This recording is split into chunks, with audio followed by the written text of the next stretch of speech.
All right. Well, let's get this started. I mean, we're Okay. here. We're here with two-division world champion Jessie Vargas. Jessie, it's great to see you. Well, see you, I guess, virtually, right? This is the reality that we're living now, but it's great to talk to you. We're living such a scary moment right now, I guess, in our lives. We're all sharing this together. How are you feeling? How are you coping with all of this? Yeah, Jenna, I mean, it's tough times. Tough times, as we said before the interview started. It's something that we're not used to. You know, it's completely out of our range, and there's nothing we can do about it right now. All we can do is just stay indoors and take care of each other by doing just that, staying indoors and keeping distancing between, you know, each one of us as individuals, just to protect one another. I'm not wearing a face mask just because I'm not outside right now, Right. but it is quite strange. It's different. It's like you said. It's it has become our norm now, just to do Zoom interviews, Zoom meetings. Everyone's working from home, but soon all this will pass, and I'm just staying positive, and I look forward to everything coming back to normal as soon as this pandemic is over. Absolutely. Hopefully everyone is staying home if they don't have to go out. But as a fighter, that you're used to being in the gym, used to, having runs outside. I know some people are still running with their mask and everything. How are you staying in shape through all of this?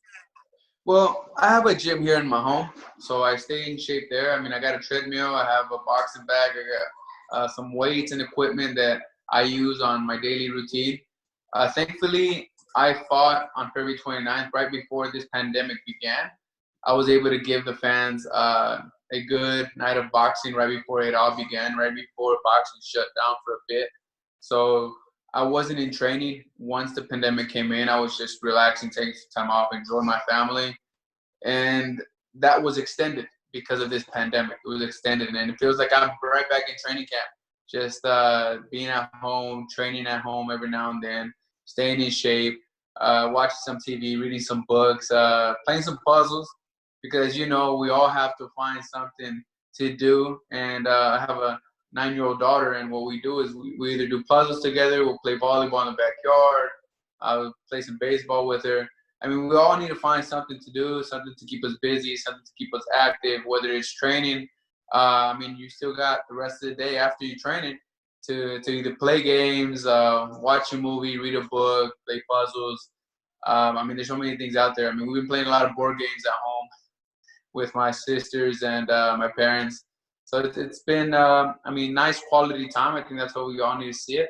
And then just wait it all out, because soon we'll all be back out to our normal routine where we're working and doing our day-to-day routines. How competitive are you in those board games? Does the does the fighting instinct come out? You want to just beat even your 9-year-old daughter? You know, with with my family, the fighting instincts just goes out the window for now, and we're all playing fun and games. Because if I go back to my old ways when I was a kid and I always wanted to win and I always wanted to beat them, I'd end up arguing with them and probably fighting with them over some silly things. And now that I have a daughter, she has my personality, where she's right, and no one can tell her anything. And if she wins and if she loses, she is real bummed. So I gotta have to conversate with her, talk to her, and let her know that it's just a game. But it's good to be competitive, but we need to also be respectful. So I'm using this time as quality time, quality family time. That's what I'm doing, and I think that you need to see the positive in this situation. Right. And what it is that you have your family or whoever you have someone next to you. Some people still have their jobs, thankfully. To some of them, others don't. And I know that they're going through tough times right now, but it'll soon pass. I think you're absolutely right. I think it's important for people to see the positive things that we have in this sad moment, really. Of course. But we can't just focus and dwell on the bad. If you're able to spend time with your family, which is something that you're not able to do as often, you have to consider that a blessing in your own way. Exactly, Jen. I mean, listen, tomorrow isn't promised. Today wasn't promised either. And if you're watching us right now, you're here, and I'm very happy that you are healthy, you are well, and stay positive. Look at what you have, what you're happy for. I mean, I wake up every morning, I give thanks for what I do have. And I mean, life is beautiful. Enjoy it, you know, and soon this pandemic will be over and we'll be back to our normal routines. Right. And while this is happening, I mean, I know that you love boxing, you love being in the ring, but I've told you you have a gift to be a commentator. So I saw that Matchroom gave you a YouTube show to be able to interview some people. Tell me a little bit more about that. Yeah, well, thank you, Adriana. Yes, we began a YouTube show alongside partnership with Matchroom Boxing. It has been going very well. It is called Pelea Mundo con JESSIE Vargas. It's in Spanish. The subtitles are now being added. That way, the English-speaking audience can also tune in. And I mean, if you can't understand Spanish, you can definitely read the subtitles in English. Or if you want to learn some Spanish, you could definitely catch on to a few words. But we have had a very successful few interviews, and it's only the beginning. We are only filming the 3rd episode so far, and the people are really enjoying it. They're loving it, and I'm happy that I'm able to give them good content along with Matchroom Boxing. They came at me with this idea, and I loved it. I told them that I was all for it, and it was something that I was actually interested in doing before they reached out to me, and we sat down and made this happen. I'm very happy that we did. We're giving them content. We're giving them good content, nothing but raw honesty, and bringing out the true persona in every person that comes onto my show. You know, from Julio Cesar Chavez, Julio Cesar Martinez, Chocolatito Gonzalez, Mauricio Soleiman, Juan Francisco Estrada, to the future stars, Diego Pacheco, Mark Castro. And this is only the beginning. This is just the first couple of shows, and I'm already naming all these guys, you know, and I'm missing a couple others, but Julio Cesar Chavez is on the show also. So he has some interesting things to say that I don't believe he said in other interviews, which will be very interesting to the people tuning in. That's awesome, Jessie. I'm very happy for you. And I know on one of the episodes you had the two champs in Estrada and Chocolatito, and now they're building up that fight that we've been wanting to see when a couple years ago, and now that they're champions again, they're willing to fight each other. And I know they said it on your show. That's going to be a great fight to see. Yeah, I got an exclusive with Chocolatito Gonzalez, with Juan Francisco Estrada. I had them both on the line at the same exact time, so they heard each other's responses. Juan Francisco Estrada and Chocolatito said they were up for the rematch. They're looking forward to it. I mean, it's been 8 years since the first fight. It's a fight that I've been wanting to see for years, you know, the rematch. And, I mean, Juan Francisco Estrada said he would win the rematch. Chocolatito said that the best man would win that night. So, I mean, there was something said back and forth, you know. I mean, respectful things, of course, but they are two true gentlemen who just came in, gave me their point of view, all honesty, raw and exclusive, and I was happy to do it. You know, and I was very happy to have them on the show, and they were just ready to open up. I actually had them on the day that it was Juan Francisco Estrada's birthday. So, I mean, I was pleased to have him for his birthday. I wish him happy birthday. I even put Mañanitas for him, which is a happy birthday song in Spanish, which is very popular and common in our culture. And yeah, it was real cool. That's awesome. That's awesome. And I'm looking forward to it. I think Chavez was real nice too, Jenna. I think I'm you're gonna like that. I'm looking forward to the Chavez one. Yeah, especially you saying, you know, giving you some little inside information that we don't really know. Looking forward to that one as well. Yeah. Now cool. you have that connect with Matchroom and Eddie Hearn. Has he mentioned to you any idea of when boxing can return? Well, I mean, my friends that are in the boxing industry and, you know, that run a lot of the programs and boxing events, they have told me that they expect it to come back in July or so. You know, that was about 3 weeks ago. I mean, I am good friends with Eddie. I'm good friends with a lot of great people. And they informed me that boxing should resume in July or so is what they expect. I mean, but we just never know. I mean, it could be pushed back to August. You know what I mean? So, but as of now, I heard that it was in July. Well, hopefully July. I mean, but then again, I mean, you have boxing in Nicaragua. I know. Yes. Yeah, live. Right. I saw that with Yeah. everyone with their mask, obviously taking their temperature and seating apart. I mean, I don't know. I guess that's going to be the norm for a while, I guess. Yeah, it seems that way. I mean, Nicaragua will continue to have boxing shows, and I believe one other place is thinking about having a boxing show soon. During this pandemic, they're just taking extra precautions. Um, I mean, I'm sure that the boxing fans are delighted and happy that it's being done. Um, I don't know how safe it can or is, but the good thing is that they're taking extra precautions. They're testing everyone before they get in, even into the venue. I mean, Chocolatito Gonzalez was at one of the shows, and they tested him before coming in. Oh, actually, I think they sprayed him down. You know what I mean? They make sure to take extra precautions as every event goes on. But it's still Right. risky. You just never know. I mean, it's some people might be for it, other people might be against it. Have all the knowledge they need to make sure that it turns out as a safe show. I mean, I believe that I read an article that says that between every person that will be sitting in a seat, the next person next to you has to be in the other seat with the other person. So not all seats are available. They need to keep a certain distance between one another. Right. I mean, it's obviously we'll see in the next coming weeks or months how all that works out. I mean, we hear about some sports going on without fans. Now, I know that you have been in many big fights. Your last fight in particular with Mikey Garcia, it was, I believe, over 10,000 fans. You've had big fights with PACQUIAO. You fought in Macau, which I was there. I was there. You fight in Macau. Thank you. Now, Thank you for coming out. I remember. I yeah, remember very well. yeah. Now, so you're used to big crowds in your fights, and with the possibility of having maybe a fight with scattered crowds, but also the possibility of having no fans. Are you willing to fight with no fans in the arena?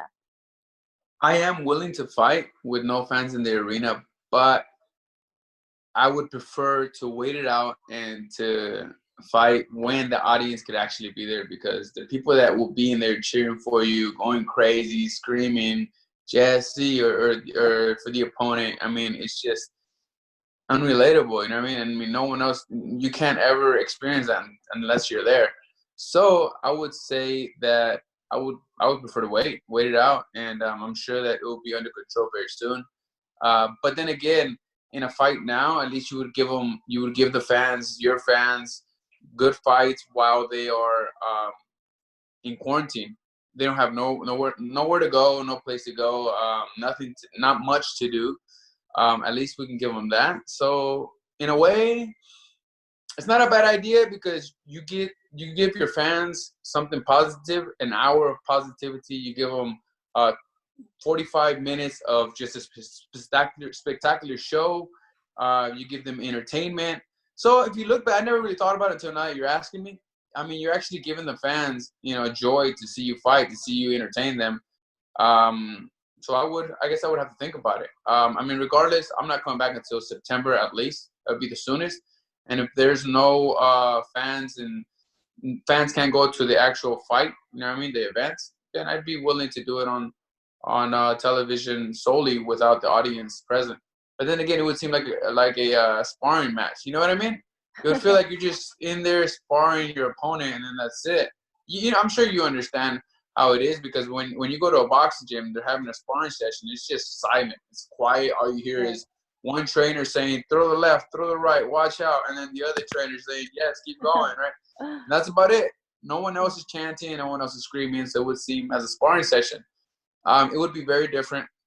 I heard Teofimo, I'm not sure if I'm incorrect, but I read an article where it says Teofimo says that he wouldn't like to fight Lomachenko under no audience. I understand what he's saying, because, I mean, from coming to becoming a prospect to a champion in one fight, and then you're coming into the biggest fight of your career that could possibly move you up to be a superstar. You want your fans there. You want your fans present for them, but not only for them, for him, for the fighter, because the fighter wants to experience the full joy of an actual fight, which is the audience screaming for you, they give you the victory, you know, and they mention your name, you come up with the 2 belts, and everyone is going crazy, everyone is screaming for you. So I understand his point of view. And he's young, he wants to experience, he wants to live it. I guess, you know, everyone else should understand where he's coming from. You know what I mean? It's a lifelong goal that he had, that he accomplished, and I'm sure he envisioned it over and over in his head, and he just wants to live it. Right. Well, I mean, it's completely understandable to want the fans. You feed off their energy, so we completely understand that. Well, I just want boxing to come back. You know, I want to see you in the ring come September, and when that happens, you made it no secret that you've been interested in getting a championship at 154. So when September Definitely. comes, are you planning on fighting 154 With the mic? with the mic? What are you looking at? Because I just got off the phone with off Zoom with the champ Jason Rosario. He's telling me he wants all the belts at 154. So you have champions in Rosario and Jermall Charlo, and of course Patrick Teixeira. What are you looking at right now? Listen, I would have to sit down with my team and talk about what's next, but definitely 154. That's where I feel comfortable. I mean, as you know, Adriana, I made the jump to 154 when I fought Sorita Soto in California. That was my first fight that way. I felt good, and I'm going back to that way, and it pleases me that I'm certain that I'm moving up to 54, and I feel comfortable with that weight. Now, everybody at welterweight is moving up to 54 very soon. I'm just making the jump first because, I mean, I'm a big dude. You know, I'm one of the tallest welterweights right now. And I would like to fight anyone in the division at 154, whether it's Tejeda. I know he's a good young prospect. I mean, young champion who has a WBO title. He has a lot of heart. I believe he's Brazilian. He has a lot of heart, and he's very talented. Of course, Rosario, he just came up on the belts, beating J-Rock, right? Yeah, Julian Williams, yeah. He defeated J-Rock, and then now you have Charlo as well, who has a title at 154. So I'm up to fight anyone with the title, and I can't wait to come back September. Hopefully, at the earliest September. Hopefully. We look forward to that. Let me just pick your brain really quick between the two champions and the two PBC champions, which it seems reasonable to be able to make, hopefully, between Rosario and Charlo. If that happens, who do you see winning that fight? I think it would be a war between two talented athletes, but we'll find out. I mean, we'll find out if that fight is doable. We'll find out once it's done. I don't see why that fight can't be made, just as you said, Adriana, and I just think it would be an all-out war. I mean, the two fighters like to bang, you know, so I don't see it going any other way. Right. All right. I'll still ask you next time. I want more information next time. Well, yeah, we might have them on the show. I'm gonna have to give them a call to see if they want to get on the show. I see. You're trying to get the exclusive there, like. All right, I can't believe it. Well, but yeah, if you beat me to it, you beat me to it. I want you to continue to do it well. You have a great show. I've been following you and your team for quite some time. You know what I mean? From your camera crew to your entire show. I mean, you're doing a good job from the beginning. You've always done well, and you're only getting better. So keep shining, Adriana. Keep shining. Thank you, Jessie. Appreciate it. Thank Definitely. you. I want to see if you can help me out with your thoughts on or any information you have. Obviously, we hear about Andy Ruiz possibly joining Eddie Reynoso. You know, it's no secret, Jessie, you've had several trainers yourself. So we know that Andy has gone from Freddie Roach to Abel Sanchez, Manny Robles, and now he was almost with Teddy Atlas, and now there's talks about him joining Eddie Reynoso. What do you think about that? Do you have any other information that perhaps I don't? Listen, you come look, watch this show, watch my show too, because I had Eddie Reynoso on my show, and he talks about it. He talks about it, and he says what he would change and why he would like to train him. He spoke about his background, and all that will explain why I'm going to give you this response. And I'm going to respond to you by saying I think that's a great decision by Andy Ruiz. From what I heard and from what I spoke in Eddie Reynoso in Pelea Mundo con JESSIE VARGAS, he told me very clearly his background when it comes to Eddie Reynoso. you know, how he began boxing, why he does what he does, what he does to gain more knowledge, to keep staying a step ahead from other trainers. And I think that that really distinguishes him from any other boxing trainer.